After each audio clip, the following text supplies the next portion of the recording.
Welcome to Cinema Cheese, your boy Queso here. Today we're going to be gushing over a movie that's 22 years old. That's right, we're talking about 2001, the very own Jason X. Evil gets an upgrade. They should have put 2 Ds in upgrade for a double dose of its pimp game. Some of you might get that reference, others may not. Anyways, this is a movie that I will admit, when I first saw it in theaters, I didn't love it. In fact, I think I kind of hated it. But it definitely grew on me over time, like a very fine fungus. You know how we love our fungus here at Cinema Cheese. This movie is a riot. It's super campy. It's cheesy as hell. It's got 2 different Jasons. You got the regular Jason and then Uber Jason. And we're going to get into that in a little bit. I feel like this movie does get shit on quite a bit. And I don't fully understand it. I mean, I kind of do, but I don't, because this is Jason X. This is Jason in space. Everybody knew this was Jason in space going into it. If that doesn't appeal to you, then I don't know why anybody would have watched it in the first place. However, it's super fun, and I think for what they had and what they were working with back in 2001, I thought they did a very fucking good job with it. Yeah, the CGI is a little spotty, being nice, but again, it's 2001. You know, it's early ages of CGI. You know. So I can't really harp on it too much for that. The acting is pretty decent. There's some cringy lines, especially from the android character KM14. And even though I think she's great, some of the stuff she says is a little fucking cringy, if I'm gonna be honest. But the kills we get in this movie are super dope. There's probably about like 3 that really stick out. This is one everybody knows, with the girl getting her face in liquid nitrogen and then smashed on the counter. That's badass. Another one that really sticks out for me is a guy falls off some kind of platform and onto a giant corkscrew thing, and his body slowly winds down. Wow, that kill really is dope. But my personal favorite kill in this entire movie is when Uber Jason is going after the crew, and they put up a simulator of Camp Crystal Lake back in the 80s, and then he still notices them, so they program in some counselors, and they're all, oh, we're drinking alcohol and having premarital sex and smoking pot. Then they take their tops off and get in their sleeping bags, and then you get Jason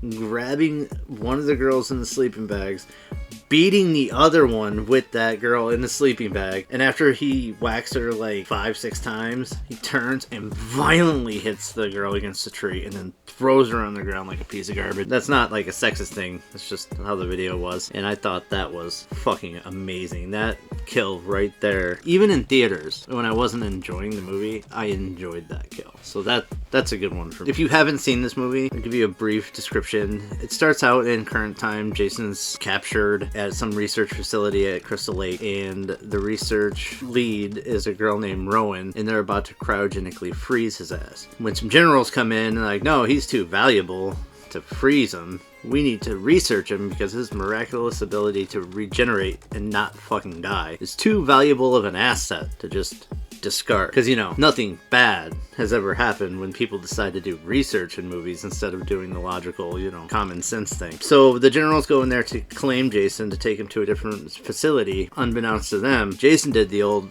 switcheroony with the guard watching him, killed the guard, put the guard in Jason's place. When they got there, Jason fucking slaughtered all of them, and that scene was badass. That would be my favorite kill, but it wasn't one creative kill, it was just Jason slaughtering a whole bunch of people. The kill count in this movie is pretty decent, but I mean, Friday the 13th movie, there's a reason why Jason has more kills than anyone else. So in the process, Jason does get frozen, but stabs Rowan along the way. The whole facility freezes and gets locked down. Skip ahead 400 and some odd years. A research team is going from Earth 2 to Earth 1 to find shit, you know, whatever smart guy talk it is for like finding shit on a dead planet, and they end up finding frozen Rowan and frozen Jason and bring them back on board, not knowing who the fuck they are. They thaw out Rowan first, she starts talking to him, and then Jason comes back, and in the future they use these little nano ants to kind of like heal and rejuvenate wounds and everything. That's one of the CGI things I was talking about earlier. The ants look decent, but kind of stupid. But I mean, it's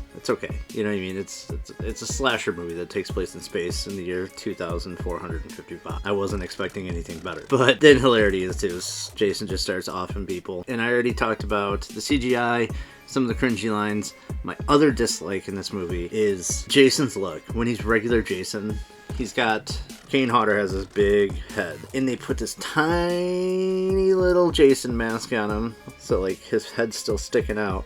And then they like added the axe wound. Didn't do a very good job. But the nose in this, the nose in the mask when he was playing Jason, bugs me because it's flat. It kind of comes up and does this stupid flat thing, you know, for some fucking reason. Somebody thought it was a good idea. Maybe I'm the only person that picked up on it and didn't like it. But Uber Jason makes up for that. The problem with Uber Jason is we don't really get him until like the last 25 minutes or so of the movie, which is super unfortunate. I feel like they should have utilized Uber Jason a lot more, but it is what it is. I still hope that one day we get a Jason X2 or Jason XXJ. I don't know. I mean, endless possibilities on what the fuck you could name this movie, but I still hope that it'll come out one day. Probably won't, but you never know. So all in all, I think this movie is super dope. I think it's a lot of fun to watch. It's a turn your brain off and just enjoy it type flick. I would recommend it to anybody who's a fan of slasher movies, campy, cheesy, sci-fi movies. Just anybody that likes cheesy, fun movies. I give this a solid 8 out of 10. And I don't apologize for that. I defend this movie when others won't. If you have seen it, why don't you hit me up in the comments. Let me know what you think. If you haven't, you can check it out for free on Tubi if you'd like, or you can buy one of these beautiful DVDs, or even if you're a VHS geek like me, you can get yourself a VHS copy of it, which I highly recommend. I think the VHS quality really adds to this movie. I think VHS quality adds to a lot of movies, though, to be honest with you. Any way you want to watch it, enjoy it, love it, come back here. Let me know what you thought. If you enjoyed the video, which I hope you did, hit me up with some likes. That's all I got for now. Until next time, keep watching Cheesy Cinema.